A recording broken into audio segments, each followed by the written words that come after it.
Hi, I'm Bob Peters, host of Salute, and you're watching Salute. I'm going to be here at Gator Harley-Davidson to interview a Medal of Honor recipient, Sammy Davis, and talk about Vet Fest, a 4-day event that went on here in Lake County. Please join me in pledging allegiance to the flag of our country. I pledge allegiance to the flag. We're going to come out here to the stop sign. Eustis PD is going to direct you guys, but we're going to come to the stop sign. Take a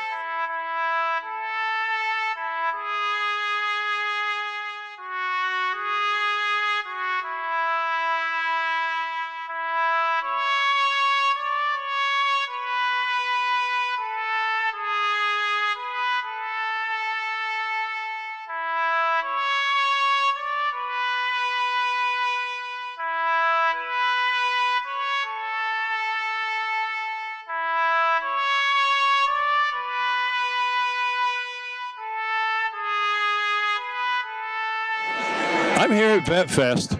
They're going to have some great prizes or awards or donations, however you want to put it, to raise money for One Team, One Fight and the ride home.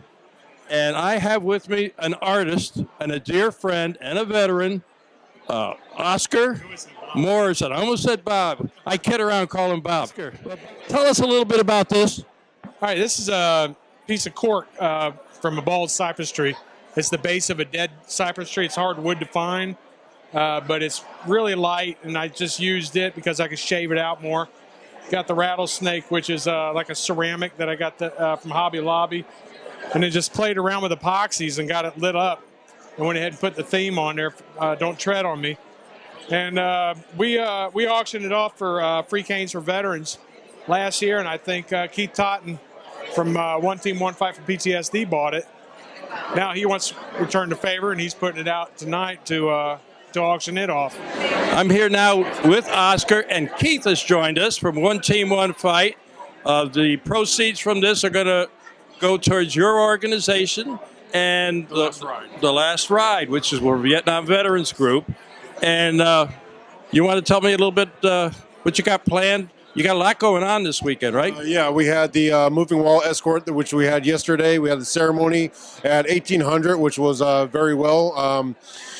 Tonight we have the gala, and we have an amazing group here. Tomorrow we have a 5K in the morning time. We have a bicycle race. Noontime we have a bed race. And then we have an escort again from Gator Harley-Davidson all the way back to City of Eustis, being held or actually being led by the Congressional Medal of Honor winner, Sammy Davis. After that, we'll have another ceremony. Sunday, we will have our first Veterans Day Parade right here in Eustis, and that will be at 4 o'clock. And then we'll have a closing ceremony thereafter at the Vietnam Memorial Wall. Well, I got to give it to you and the committee for all you do. I am looking forward to the parade. You know, as a Vietnam veteran, we didn't see too many parades. But I'm happy to, I'm going to walk with somebody. I don't know who I'm walking with, but I'm walking in it. And I'm also going to walk with Michael Bach tomorrow. Wonderful. Yeah, hopefully I'll make it. If not, you have somebody pick me up, right? I'll carry you. He'll carry me. I'm going to walk around a little bit. There's some people here I'd like you to meet. One of them is my partner on the radio, Colonel Keith Oliver. Keith, you know, I know we talk on the radio, and I know I've got a face for radio, but you and I now are going to be on TV, on YouTube. Fair enough. And tell us what you know about yourself a little bit, and who do you work for? Well, I do a little writing for the Daily Commercial, and pretty patriotic outfit. They've even got a parking space reserved for Purple Heart recipients. You got to love it. But in the salute section, every Saturday, and Bob Peters helps me get the word out on WQBQ, every Saturday is the salute section with a profile on a veteran, one of our Lake or Sumter County veterans, and then a column they let me write, LZ Laycock. And it's this going to go out on YouTube, so people want to check you out on YouTube. What would be a web page or something? Well, if they'll just go to dailycommercial.com and just type in LZ Laycock or even veterans, and you'll see so much about what we've got going in Lake and Sumter counties and the enormous amount of talent we've got among our veterans, to include the active duty guys who we hope we get to come back here one day when their hitch is over. Yeah, we have a lot of veterans in Lake County. It's a great place to live, and I think we're getting ready to start. So Do that. I'll see you later, Colonel. Oh, thanks, buddy. God bless. I'm here now with the honor of being with a Medal of Honor recipient, Mr. Sammy Davis, United States Army. You went in 1966. Right out of high school. What made you go in? What I owed my country. Same thing my grandpas and my dad and my older brothers had all done, and it was my turn. I graduated from high school and joined the Army. Where you from originally? Well, I was born at Wright Pat Air Force Base in Dayton, Ohio. And then Dad got out, went to work in the oil field, and we lived everywhere. So you were a military brat. Well, kind of, sort of, yes, sir. You know, Harley Davidson does a lot for veterans, and especially this Gator Harley Davidson right here. They also store the motorcycles for the troops when they get deployed. Did you know that? No, I did not know that. Well, I'm putting a good word out for Gator Harley. But you've been here for the 4-day Vet Fest, which is quite a thing. And you want to tell me how you feel about being here and how you got here? The Vet Fest has been phenomenal, and I attend a lot of fests over the years. And the Vet Fest, the people that I've met, I'm extremely impressed with. The people of the town, I'm extremely impressed with. So it's an honor to be here with everybody. Sammy, how long were you in the Army? I was in active Army 3 years, and I was medically retired. And then I went home, and General Westmoreland and the governor of Illinois, which was where we were moving, were good friends. And they wanted a Medal of Honor recipient to join the Illinois Guard.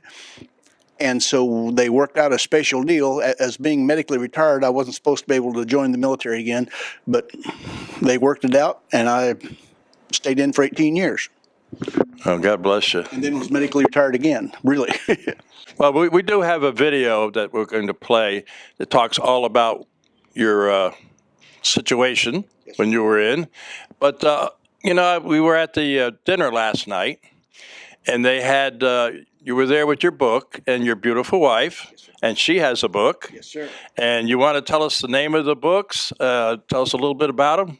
My book is You Don't Lose Till You Quit Trying. And that's my theory of life, is that no matter what you're faced with in life, you don't lose till you quit trying.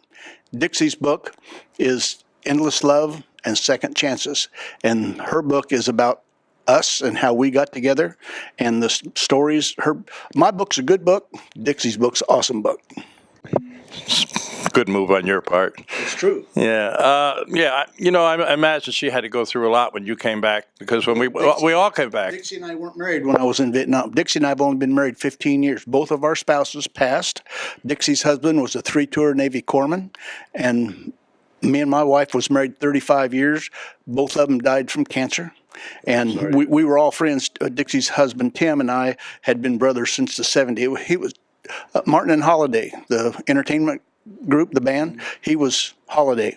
And I'd known Tim ever since the 70s. So Dixie had always been my sister, my brother's wife, after both our spouses passed. And it had probably been at least 12 years since we had actually seen each other. Now, we had emailed and texted each other, but we hadn't seen each other for at least 12 years. And we got together, and she gave me a hug, and I realized that wasn't a sister hug. Well, I'm happy for you. I'm happy you found each other. And the book, where would somebody get the book? Well, you can get it off Amazon. Get it at Barnes Noble bookstore. Or you can contact me, and I'm easy to find. I got a couple of copies. I'll check it out, and Cool. I'll let you know what I think. Yes, sir. So you travel a lot? We're on the road 200 plus days a year. Yes, sir. Traveling and speaking, trying to encourage America to stand up for what you believe is right in your heart. I try very hard not to preach individual politics. I want America to stand up. I agree with you there, because I don't do any political stuff, because as you know, and I tell everybody, when the bullets fly, they don't care if you're black, white, independent, whatever, Republican or Democrat. It doesn't matter. Sure. So, we were all in this together, all brothers together. That's right. I really enjoyed that wall. They did a nice presentation, Eustis. Every experience that I've had at the wall has been fantastic. So where are you headed from here? We get to go home for 4 days, and then we will be in Jacksonville, Florida, speaking. Oh, great. Great. So I think you're going to have to get going here pretty soon. I know we were waiting for you, and it's been my honor to meet you. And you know, we are both Vietnam veterans, so welcome home, brother. Come on, brother. Yeah. This video we're about to watch. Tell me a little bit about the Forrest Gump type thing. What's this about? The Forrest Gump. In the movie Forrest Gump, when Forrest is being presented the Medal of Honor, that is my original film footage of when President Johnson awarded me the Medal of Honor. They just put Tom's face over mine. In the movie Forrest Gump, if it has to do with the military, it's based on fact, and it's based on me. The rest of the movie lightly touches my life. The rest of the movie is movie. You know, if you go like this and you chop down 3 trees in a movie.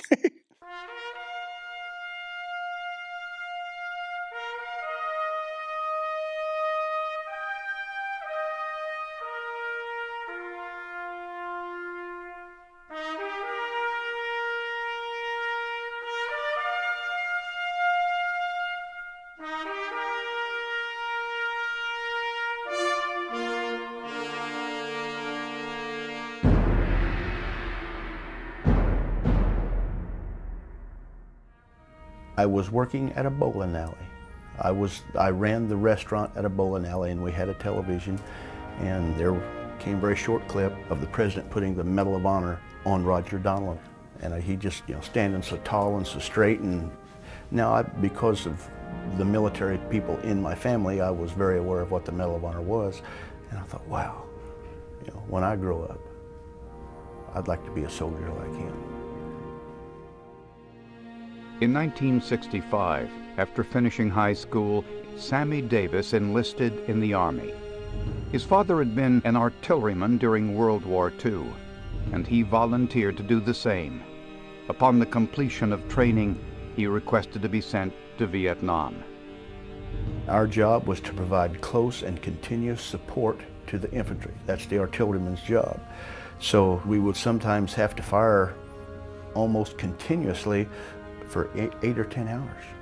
As long as the enemy was attacking our infantrymen, you had to do your job. And then you may lay around for a day or 2 days and not do much. Then you cleaned everything and painted everything and polished your bullets. Sergeant James Gant from Lansing, Michigan, he was the meanest sergeant I ever seen in my life, and he would make us take each bullet out of our clip every night before it got dark and polish it. He was just a bitter old man. Sergeant Gant was 27 years old. He was just a bitter old sergeant, and that's why he was picking on us.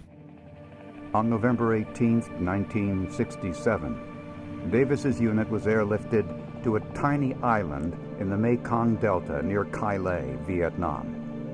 American infantrymen were already heavily engaged in the area when Davis and his fellow gunners arrived. So we landed at 8 o'clock in the morning. As soon as we spread the trails on the 105 howitzer, we started firing, and we fired the weapon all day. Just before dark, the enemy broke contact, so therefore we were able to quit firing, and a helicopter, one of our helicopters, came in and sat down, and a major got out. And he said, your probability of getting hit tonight is 100%. So prepare yourselves. He got back in his helicopter, and away he went. At 2 o'clock exactly, and I remember because I looked at my watch, we heard mortars sliding down the tube, which is a very distinctive sound, and to hear them sliding down the tube, you got to be pretty close. And I said immediately, well, when did we move in mortars? And Hart said, we didn't. The mortars were just raining down. And at 2:30 exactly, the mortars quit. It was this eerie quiet. We looked at each other, and we heard whistles being blown like a coach has, and orders being shouted in English. And basically what they were saying was, go kill the GI. Sergeant Gant said, okay boys, this is it. So we grabbed a beehive round, set it on muzzle action, loaded it in the tube, and we were standing there at our position ready for him. I was waiting for Sergeant Gant to tell me to fire.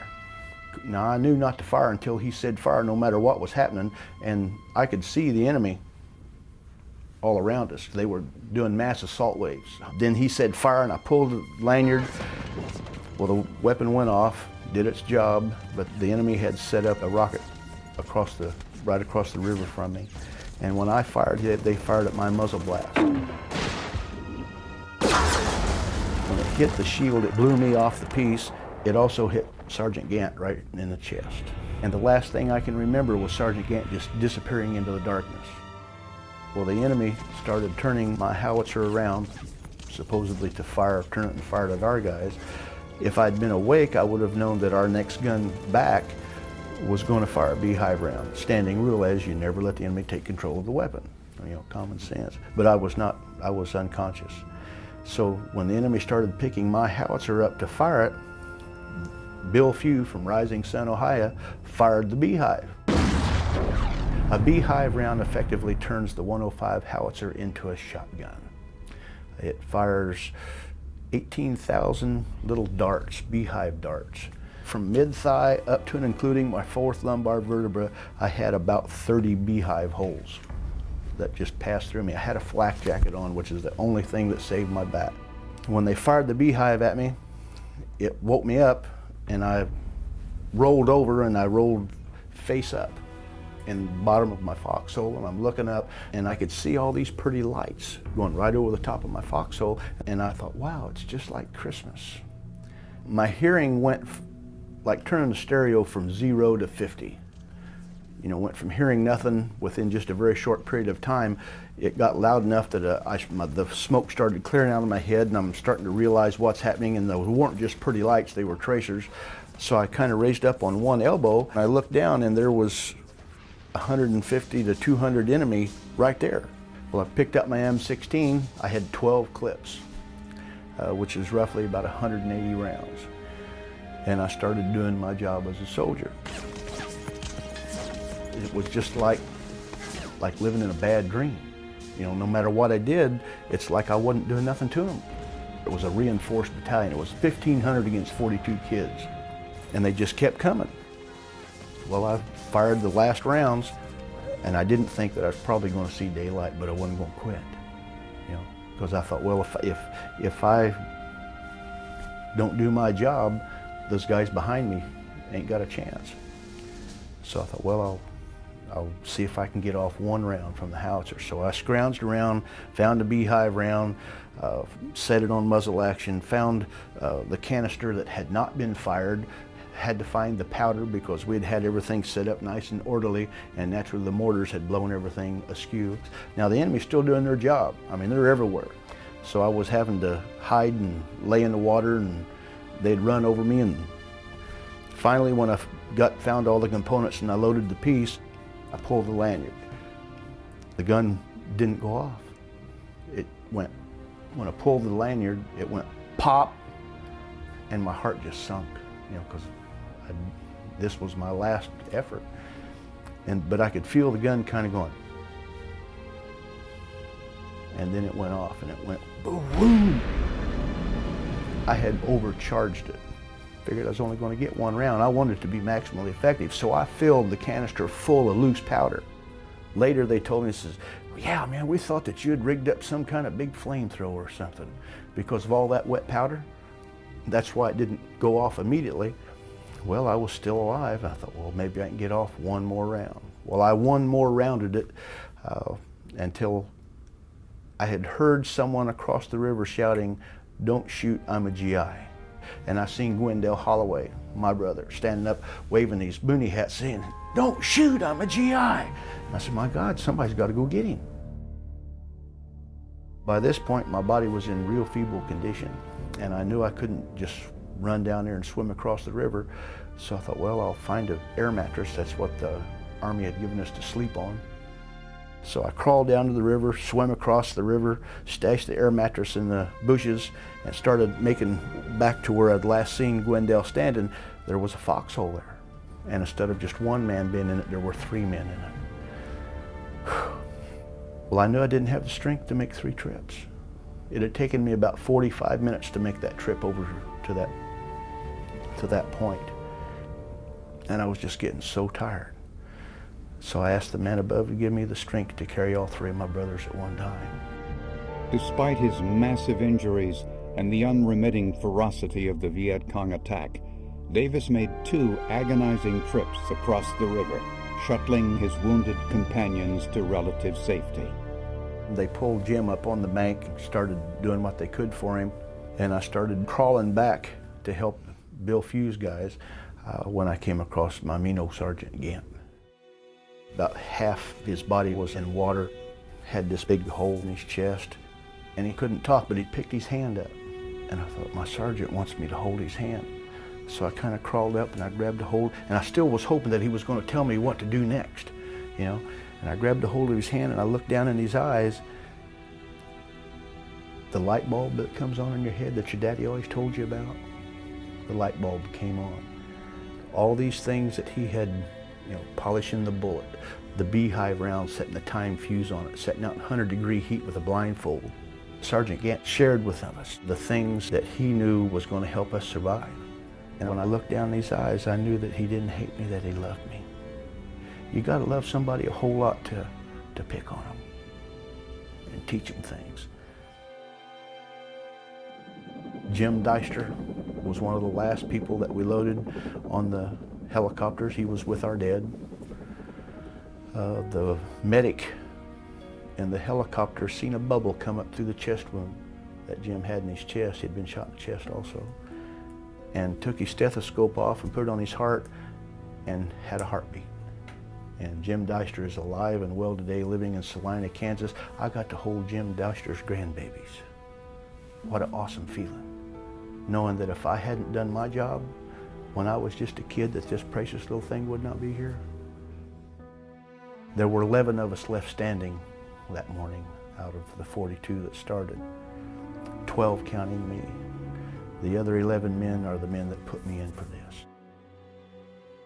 I didn't do anything heroic. I did my job. That's what soldiers do. And if there was one of these given that night, there should be at least 42 of them.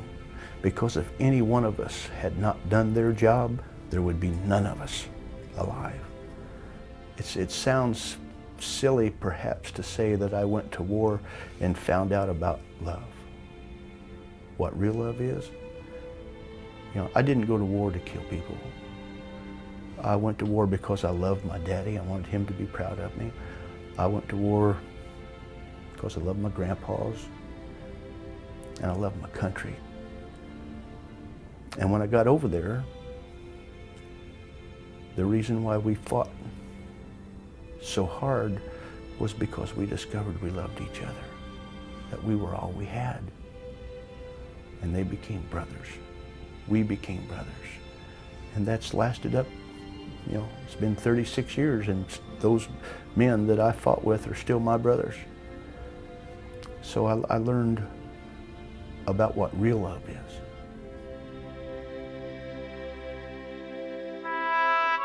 To all our veterans out there, active military and their families, we salute you for all you do. Till next time. Okay, thank you, brother. Thank you, sir.